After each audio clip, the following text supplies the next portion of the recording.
Hello students. सो आज हम लोग अपना जो थर्ड पार्ट है उसको स्टार्ट कर रहे हैं। अभी तक हम लोगों ने चार्ज के बारे में स्टडी किया था। चार्ज क्या होता है, क्या उसके प्रॉपर्टीज होती हैं, उसके बारे में स्टडी किया था।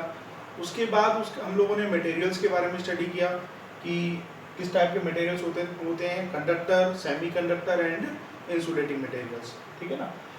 अब हम लोग इस चैप्टर के मेन पार्ट पर आते हैं और हमारा जो टॉपिक है वो है अब इलेक्ट्रिक करंट।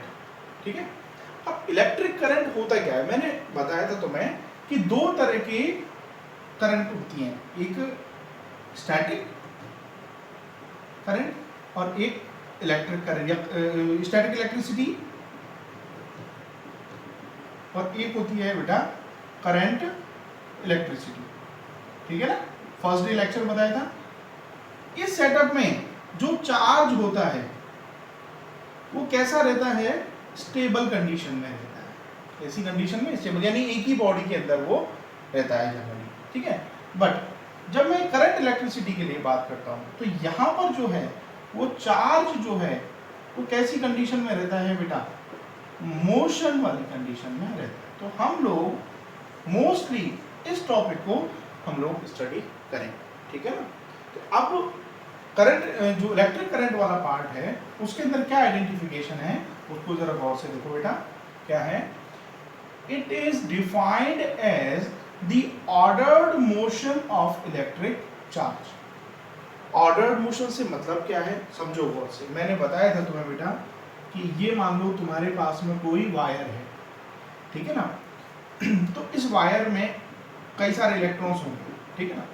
अब ये इलेक्ट्रॉन इनिशियली कैसा मोशन करते हैं, ये सारे के सारे रैंडम मोशन करते हैं। कब करते हैं, जब इनके आसपास या इसको किसी भी इलेक्ट्रिक सोर्स यानी बैटरी मान लो, ठीक है, कोई भी बैटरी से कनेक्ट नहीं करवाया जाए। ठीक है ना।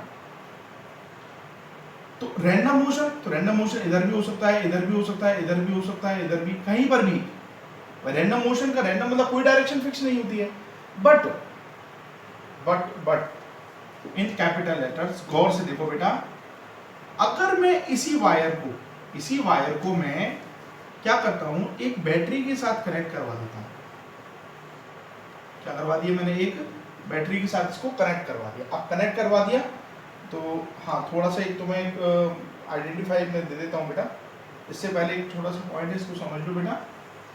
ध्यान रखना, एक होती है बैटरी और एक होता है सेल। सेल जो होगा वो एक प्लस और एक माइनस का कॉम्बिनेशन चलेगा, ठीक है ना। यहाँ एक प्लस और एक माइनस। और जब नंबर ऑफ सेल्स अवेलेबल हो, यानी एक से ज्यादा सेल, ठीक है ना। अब देखो यहाँ कितने हो गए, देखो एक कॉम्बिनेशन ये हो गया, ये दूसरा कॉम्बिनेशन, ये तीसरा कॉम्बिनेशन, यानी नंबर ऑफ सेल्स हो गए नहीं हो गए, एक से ज्यादा हो गए या नहीं हो गए, ठीक है। तो वो क्या होता है, तुम्हारा बैटरी होता है, ठीक है ना। अब ये ध्यान रखना हमेशा, ये जो लंबा वाला जो लैग, ये लॉन्ग वाली लैग होती है, इसको हम लोग पॉजिटिव साइड शो करते हैं, ये शॉर्ट लैग को हम लोग नेगेटिव साइड शो करते हैं। इसका एक नाम होता है, दैट्स कॉल्ड, थोड़ा गौर से देखना,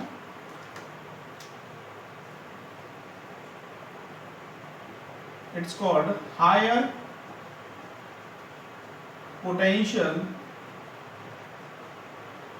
point. This is called lower potential point. अभी के लिए केवल ध्यान में रखो इनको, आगे आने वाला है पूरा इसका टॉपिक, तो वहां पर हम लोग उसको स्टडी करेंगे। अभी केवल इसके लिए कि प्लस माइनस क्या होता है एक बार थोड़ा समझ लो, आगे वाले लेक्चर्स में पूरी डिटेल आने वाली है। ओके, चलिए। तो बेटा मैंने क्या किया, यहाँ पर एक बैटरी कनेक्ट कर दी। अब बैटरी कनेक्ट किया है मैंने, तो देखो जरा गौर से, यहाँ पर प्लस सिंबल है, ठीक है, और प्लस सिंबल है तो इसका मतलब ये वायर का ये वाला जो हिस्सा होगा, ये वाला, ये कैसा शो हो जाएगा, प्लस, और ये माइनस, तो ये वाला कौन सा बन जाएगा बेटा, माइनस। तो अब जरा गौर से देखो, मैंने चार्ज की फर्स्ट प्रॉपर्टी क्या बताई थी कि जो अपोजिट चार्जेस होंगे वो आपस में कैसे होंगे बेटा, अट्रैक्ट होंगे, और जो सेम चार्ज होंगे वो आपस में कैसे होंगे, रिपेल करेगा, ठीक है ना। तो जरा गौर से देखो, यहां पर इलेक्ट्रॉन्स हैं, ये क्या है मेरे पास में, यहां पर इलेक्ट्रॉन्स हैं, और इलेक्ट्रॉन पर हमेशा कैसा चार्ज होता है बेटा, नेगेटिव चार्ज होता है। इलेक्ट्रॉन पर कैसा चार्ज होता है, नेगेटिव चार्ज होता है। तो इसका मतलब अगर मैं यहां पर कंसीडर करूं, यानी यहां पर नंबर ऑफ क्या अवेलेबल है बेटा मेरे पास में, नंबर ऑफ इलेक्ट्रॉन्स अवेलेबल, ठीक है ना। अब देखो जरा गौर से, ये नेगेटिव और ये नेगेटिव, तो ये तो इसको क्या करेगा, रिपेल करेगा। अब ये रिपेल करेगा तो इसका मतलब ये दूर भागेगा, और ये दूर भागेगा। अब इधर आ गया तो इधर ये कौन सा हो गया, पॉजिटिव, और ये कौन सा हो गया, नेगेटिव। तो ये इसको क्या करेगा, अपनी तरफ खींचेगा, ठीक है ना। तो ये इधर मूव करने लगेंगे, इलेक्ट्रॉन्स किधर मूव करने लगेंगे, इधर मूव करने लगेंगे, और ये इधर मूव करके फिर ये आगे की तरफ इस तरह से फ्लो होंगे, यानी ये इलेक्ट्रॉन अपोजिटली मूव करने लगे। अब ध्यान रखना, जो करंट रहेगी वो फ्लो करेगी, current is always flow in the opposite direction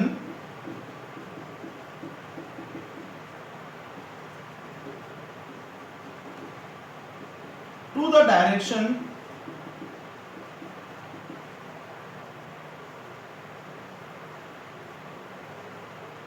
of flow of electron। मतलब क्या हुआ कि करंट हमेशा उसके अपोजिट डायरेक्शन में फ्लो करेगी, जिस डायरेक्शन में क्या फ्लो हो रहे हैं बेटा, इलेक्ट्रॉन्स फ्लो हो रहे हैं। यानी कि हमेशा ये फिक्स पॉइंट है, इसको आइडेंटिफाई कर लेना कि जो करंट है, मान लो कुछ सेटअप बनाते हैं दोबारा से, ये मान लो कोई मेरे पास में एक बल्ब है, ठीक है ना। इस बल्ब को मैंने क्या किया, एक बैटरी के साथ कनेक्ट किया, ठीक है ना।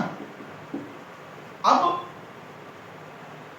ये प्लस है, ठीक है, तो इसका मतलब इलेक्ट्रॉन इधर से आ रहे थे, नहीं आ रहे थे, ठीक है ना। तो करंट जो निकलेगी वो हमेशा इसके अपोजिट डायरेक्शन में निकलेगी। यानी अगर करंट देखो यहां से निकल के ऐसे जा रही है करंट, ठीक है, तो ये तो क्या हुई, करंट हुई बेटा। तो इलेक्ट्रॉन जो होंगे वो इसके कैसे हो रहे थे, अपोजिटली आ रहे थे, नहीं आ रहे, ठीक है ना।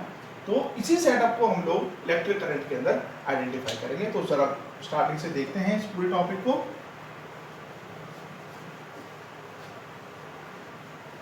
देखो क्या क्या कह रहा है, it is defined as the ordered motion of electric charge. यानी इलेक्ट्रिक करंट क्या होता है कि जो इलेक्ट्रिक चार्ज जो होते हैं, मैंने कहा था इस वायर के अंदर क्या थे, कई सारे चार्जेस थे, इलेक्ट्रॉन्स थे, तो इनका क्या होने लगा, ऑर्डर्ड मोशन। मतलब पहले ये गया, फिर ये गया, फिर ये गया, फिर ये गया, फिर ये गया, ऐसे ही ये ट्रांसफर होगी, फिर आगे की तरफ मूव होने लगी।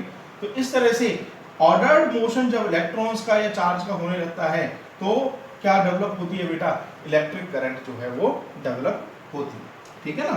इलेक्ट्रिक करंट कब डेवलप होती है, जब चार्ज का मोशन किस फॉर्म में हो, ऑर्डर्ड की फॉर्म में हो, यानी एक पर्टिकुलर ऑर्डर की फॉर्म में किसका हो, क्या हो, चार्ज का या इलेक्ट्रिक चार्ज या इलेक्ट्रॉन्स का मोशन हो, तो वहां पर क्या डेवलप होती है बेटा, इलेक्ट्रिक करंट डेवलप होती है। इसका एक जनरल डेरिवेशन भी है, उसको जरा देखेंगे हम लोग। जनरल डेरिवेशन क्या होती है, जो आपको मोस्ट प्रोबेबली एग्जाम्स में आती है, तो आप जो लिखोगे, द फ्लो ऑफ चार्ज पर unit time is called electric current। The flow of charge per unit time, यानी पर यूनिट टाइम से मतलब क्या है, ये सबसे मोस्ट इंपॉर्टेंट है। यूनिट टाइम से मतलब रहेगा बेटा आपका 1 सेकेंड। यूनिट टाइम से क्या मतलब रहेगा आपका 1 सेकेंड, यानी कि इन 1 second how many charge is to be flow। most important point कि in 1 second how many charge is to be flow is called your electric current। got it। इसका एक फॉर्म, एक डेरिवेशन और डेफिनेशन और भी है, क्या होती है? The rate of flow of charge is called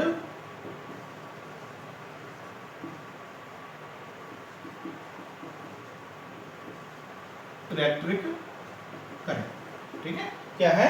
the rate of flow of charge is called electric current. ठीक है, तो आई थिंक ये समझ में आ गया होगा बेटा। क्या है कि एक सेकंड के अंदर कितने चार्ज फ्लो हुए, एक सेकंड के अंदर कितने चार्ज फ्लो हुए, वही तुम्हारा क्या होता है बेटा? इलेक्ट्रिक करंट होता है। तो द फ्लो ऑफ चार्ज पर यूनिट टाइम, यानी एक यूनिट टाइम के अंदर कितने चार्ज फ्लो हुए, और वो यूनिट टाइम कितना होता है हमारे पास में?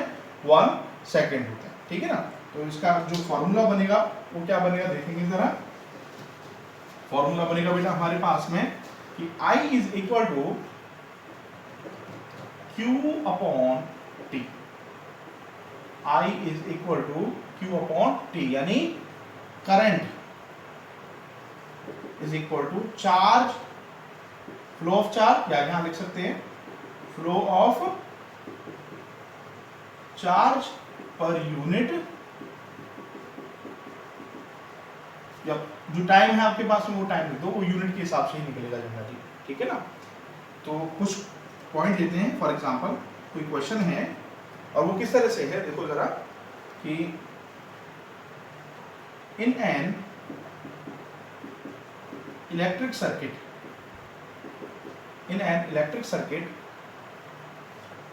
वैल्यू लेते हैं। फॉर एग्जांपल हम लोग in an electric circuit 10 raised to power 5 electrons, 10 raised to power 5 electrons flow in 5 seconds। क्या लिखा हुआ है? And in an electric circuit, किसी भी एक सर्किट में कितने इलेक्ट्रॉन्स फ्लो हो रहे हैं बेटा? 10 raised to power 5 electrons flow in 5 second, यानी 5 सेकंड के अंदर इतने इलेक्ट्रॉन्स जो है वो फ्लो कर रहे हैं। सो कैलकुलेट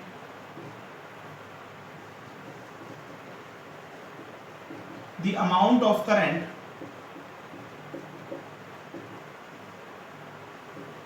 will be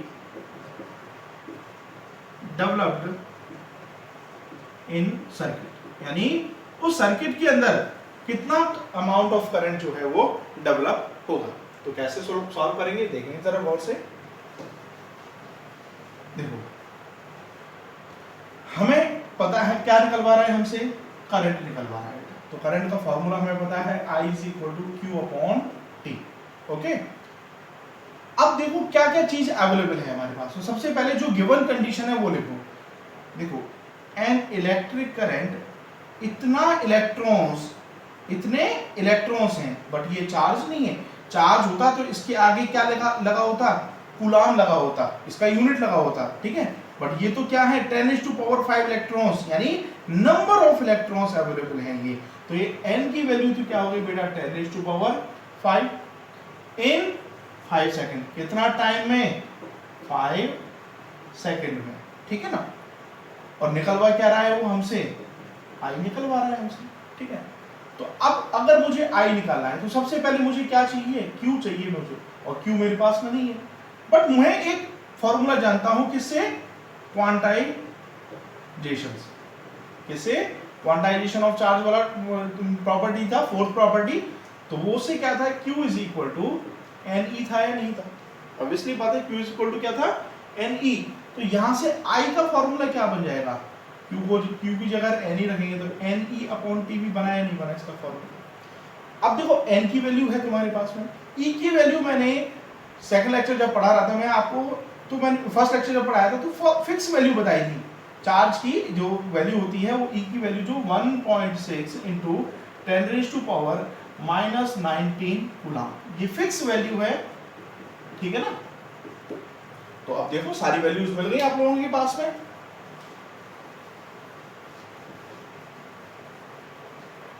तो यहां से देखें I इज इक्वल टू, तो N क्या हो गया बेटा? 10 raised to power 5 into E 1.6 into 10⁻⁻19 divided by time कितना है बेटा 5। सो I इज इक्वल टू, यहाँ से देखिए 1.6 इंटू, इसको आप सॉल्व करोगे, so this is -10⁻⁻14 divide by 5। आप इसको सॉल्व करोगे तो आपके पास में I का वैल्यू मिलेगा। अब सबसे मेन चीज यूनिट ऑफ करंट। अब करंट का यूनिट क्या होता है, ध्यान रखना, जो यूनिट होता है करंट का वो होता है एम्पियर। जो करंट का जो यूनिट होता है वो क्या होता है मेरे पास में, एम्पियर, ठीक है ना। तो जो भी वैल्यू आएगी उसके आगे आप यूनिट जरूर लिखोगे, ध्यान रखना। एक बात याद रखना बेटा कि बोर्ड में कॉपी चेक करने जाते हैं तो लॉट्स ऑफ कंडीशंस बनती हैं, तो ध्यान रखना यूनिट के अलग से मार्क्स होते हैं, ठीक है ना। विदाउट यूनिट ये मान लीजिए आपका जो आंसर निकल के आया है वो इनकम्प्लीट है, ठीक है ना। अगर आपने उसका फिजिक्स के अंदर यूनिट्स का बहुत बड़ा रोल है, तो जो भी आंसर आ रहा है अगर आप उसके आगे यूनिट नहीं लिख रहे हो, मींस दैट कि वो आपका आंसर इनकम्प्लीटेड है, ठीक है ना। भाई मैंने कहा आई, फॉर एग्जांपल आपने कुछ भी लिखा, ठीक है ना, कि I is equal to something and ये आगे यूनिट नहीं लिखा, तो मुझे क्या पता ये क्या है, मुझे नहीं पता। मान लीजिए वो वैल्यू दे देता है कि एक्स की वैल्यू निकालो, ठीक है ना। मान लो उसने नहीं दिया कि वो करंट है कि एक्स की वैल्यू निकालो। अब एक्स की वैल्यू निकलनी चाहिए करंट की फॉर्म में, किसकी फॉर्म में, करंट की फॉर्म में, बट वो तभी तो आइडेंटिफाई होगा जब इसके आगे आप एम्पियर लगाओगे, ठीक है ना।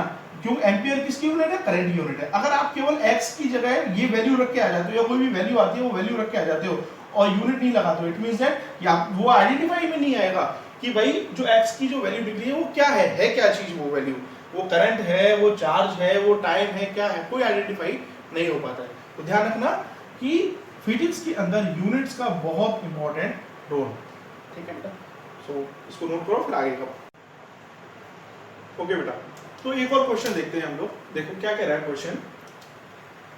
A conductor carries a current of 0.2 ampere. देखो ये यूनिट लगा हुआ है 0.2 एम्पियर, ठीक है, यानी एक कंडक्टर में कितना करंट कैरी हो रहा है बेटा, 0.2 एम्पियर। सबसे पहले कोई भी न्यूमेरिकल करो आप लोग बेटा, फर्स्ट ऑफ ऑल ध्यान रखो जो आपके पास में गिवन कंडीशन है सबसे पहले उसको मार्क आउट करो, ठीक है ना। तो गिवन कंडीशन क्या क्या अवेलेबल है बेटा आपके पास में, कि आपको आई का वैल्यू दिया हुआ है कितना, 0.2 एम्पियर।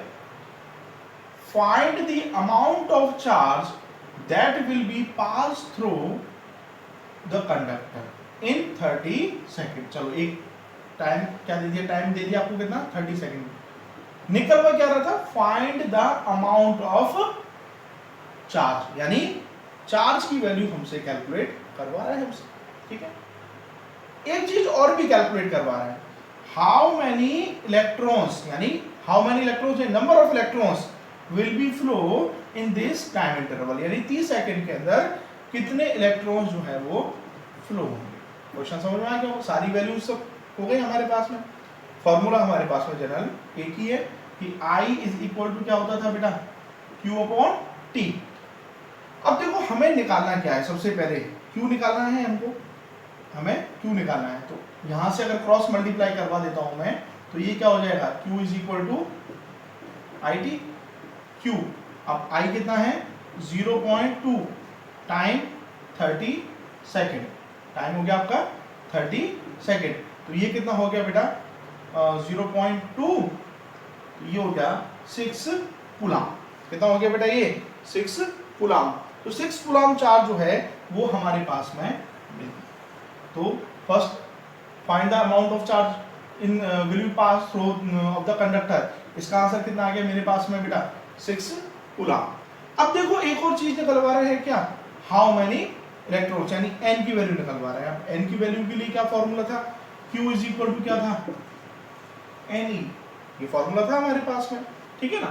तो यहां से देखेंगे इसको, q is equal to ne से, तो q अब यहां से निकलवा क्या रहा है वो हमसे, n की वैल्यू निकलवा रहा है। तो n इज इक्वल टू क्या हो जाएगा, q अपॉन e। अब देखो Q कितना निकला है हमारे पास में, 6 अपॉन E का फिक्स वैल्यू होता है 1.6 इंटू 10⁻⁻19। ओके, सो n की वैल्यू आप कैलकुलेट करोगे आराम से। सो n क्या हो जाएगा, देखो सबसे फर्स्ट ऑफ ऑल आप अपने 9th क्लास में ये ग्रेविटेशन में इस तरह की कैलकुलेशन की होगी। तो सबसे पहला काम क्या होता है बेटा, जो विदाउट 10 की पावर वाली टर्म्स है उनको अलग रखो,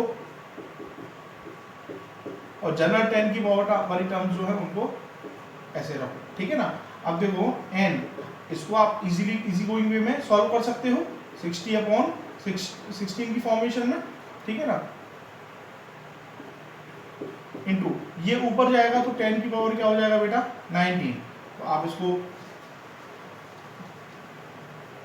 सॉल्व करोगे, n 16 3 जा 48, आप सॉल्व करोगे तो अप्रोक्सीमेटली इसका आंसर आएगा बेटा 3.75 इंटू 10⁻19। ओके, तो इस तरह से कुछ प्रॉब्लम्स हैं, इनको आप लोग एक बार इन्हीं प्रॉब्लम्स को पहले क्रॉस चेक करो, उसके बाद कुछ प्रॉब्लम्स और दी जाएंगी, ठीक है बेटा।